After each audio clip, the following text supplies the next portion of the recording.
turkey. A good-sized male can weigh up to 24 pounds. Male turkeys also have iridescent red, green, copper, bronze, and gold feathers that they use to attract the ladies during mating season. They have sharp spikes on the back of their legs. They also have beards.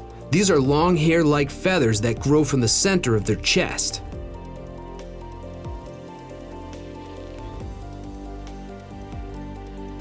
You gotta be cagey when you're hunting wild turkey.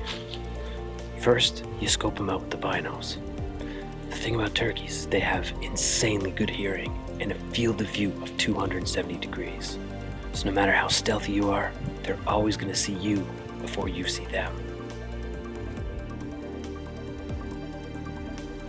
So what do? You need to learn to bring them out with your turkey talk.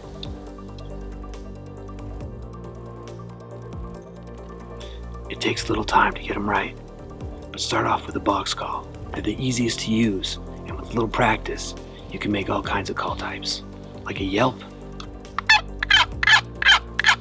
a cluck,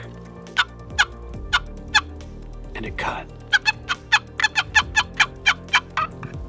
Oh, and be aware of overcalling. If you're too vocal, the gobblers will be onto you.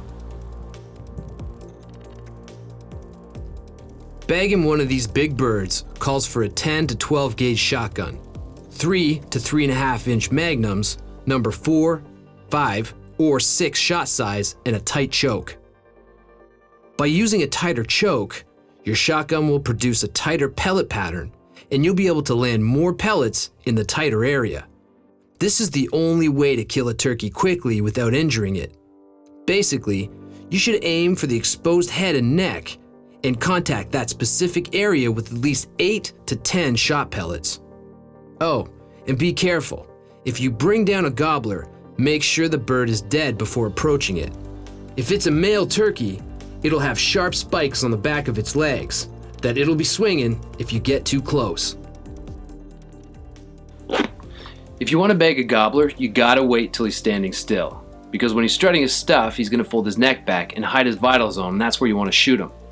Now, when he's standing still, he's gonna have a big red bullseye on his neck. So if he's really strutting it for the ladies, well, you're not gonna see it. So what you wanna do is you wanna give him a call, throw him a cluck, wait for him to stop, straighten out, and that's gonna be the best opportunity to get him.